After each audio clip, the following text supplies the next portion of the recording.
if you recall, sinabi po ng mga senador that Senator Bato is under their protective custody, di po ba? At yun po yung naging consideration ng NBI kung bakit hindi po namin ituloy yung paghuli.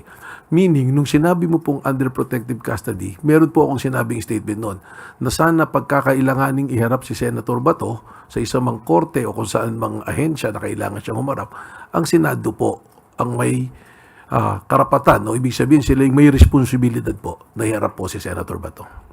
Thank you po. Sunod na tanong mula kay Christian Yusores, DZMM.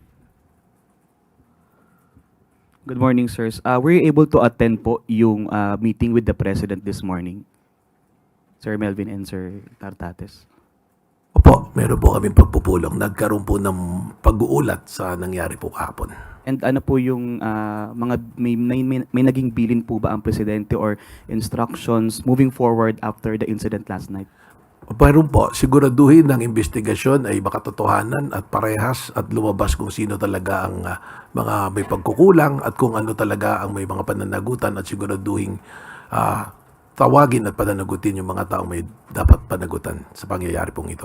And then, one last na lang po. Dahil vine-verify pa natin kung talagang nakalabas na ng Senate si Senator Bato, just in case po na talagang na-verify natin na he's already out of the Senate premises, haharangin po ba ng authorities natin si Senator Bato just in case lalabas siya ng bansa or nasa mga exit point siya ng bansa? Pagkatapos po siguro nitong pagpupulong namin na to, we will call for our interagency coordination kasama po ang DOJ para po mas malinaw po na direksyon. Yung pong katanungan niyo, pasensya na po because baka beyond the pay grade po namin ni General Nartates ano po. Thank you. Sunod na tanong mula kay Rafi Ayeng, Daily Tribune. Hi sir, isa po sa mga tanong na tinatanong ng ating mga kababayan, can you identify po kung sino yung senador na allegedly nagsakay kay Senator Bato papasok ng Senate building? Meron naman na pong kaming official report pero if you will allow, siguro po ako makikiusap to head into suspension muna na ilabas namin. Masyado na pong maraming kaguluhan pero kayo naman po by process of elimination ay makikita nyo na po kung sino nagsakay. Kaya nga po, meron kaming report pero mas mabuti po sana na ang OSAA po will share the footages of CCTV mula po sa parking lot at hanggang sa lumabas. So we are been requesting po na ipakita yon dahil yung nangyari po nung Lunes, ang nakita lang po natin yung habulan na sa hagdanan eh. Yung pong pagpasok mula sa parking hanggang makarating doon sa hagdanan, hindi po natin nakikita. So baka pagka matanong din natin po sa Senado na baka pwedeng mabigyan po tayo ng kopya para makita natin kung kanino pong sasakyan na sumakay. Although, narinig ko po may admission na si Senate President na sa kanya sumakay. Well, mas maganda po talaga makita natin po yung CCTV. Ano po? And sir, yun nga, sa ginawang allegedly nga na pagtakas ni Senator Bato na sa Senado ngayon, ano po ang repercussion nun na para sa kanya? Kasi, di ba may warrant of arrest siya sa ICC. Ano po kaya ang magiging repercussion nun sa kaso niya? Baka po yung katanungan, it's rather the DOJ will answer it. Although I'm a lawyer, yung aking pong sagot will not para magkaroon ng Tony Matibag, sabi niyo po, kinausap po kayo no May 11 regarding protective custody. Sino po ang nakausap tungkol sa protective custody? yes, you're referring po siguro dun sa nangyari nung Monday. May 11, yes sir. Opo, ang nangyari po kasi noon, nung arestohin namin, tapos 7:30 yata po yun, narinig ko na nag-motion si Senator Marcoleta na file ng resolution to put Senator Bato into protective custody. Nung narinig ko po yun, nagkonsulta po ako sa kila Secretary Bida na sinabi ko, siguro hindi na muna natin arestuhin in deference also and in respect to the Senate. Pero ang nangyari po, nung pinapo-pull out ko na po yung amin pong arresting team, yung pong binanggit na pangalan na gustong ipasuspinde, yung NCR po namin, hinarang po sila sa baba, gusto silang i-detain. So, minabuti ko po na tumawag kay kay SecGen Dong Mendoza para kausapin, mag-negotiate na total we're pulling out, baka naman pwede nang palabasin kami.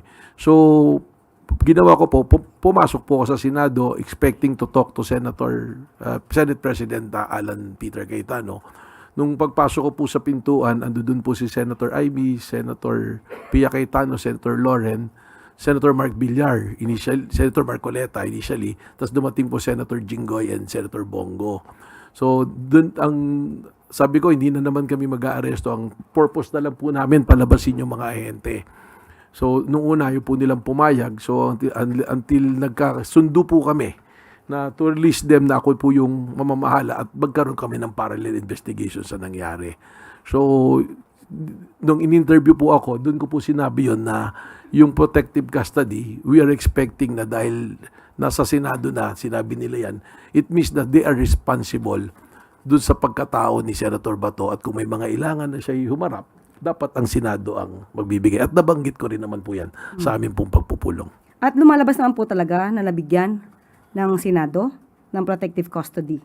Well, opo, kaya nga po nandirito siguro at nagkagulo dahil ang iniisip nila yung aming pong ginagawang pag-secure ng GSIS premises at ng mga tao po ron, iniisip nila na huhulihin namin. Dahil gaya po ng sinasabi nyo, maaga pa lang, parang nung nalaman po nila na walang TRO na in-issue yung Supreme Court, ang naging thinking is uhulihin po si Senator Bato. So sa inyong pagkakaalam, since may protective custody, sabi nyo ang Senado ang may responsibilidad para sa location, if ever, ni Senator Bato. Yes, nabanggit ko po yan doon sa pagpupulong namin privado. At the same time, publicly, sinabi rin po natin yan.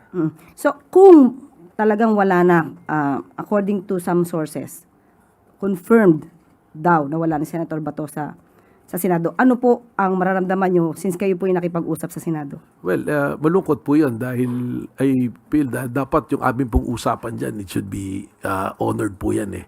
Dahil ako naman po naniniwala na ang ating mga senador, mga kagalang-galang po nating senador, sila po humingi ng ganon at ang pagkakalam naman natin, puproteksyonan nila hindi lamang po si Senator Bato, kundi yung pong ating mismong mga batas at konstitusyon na umiiral.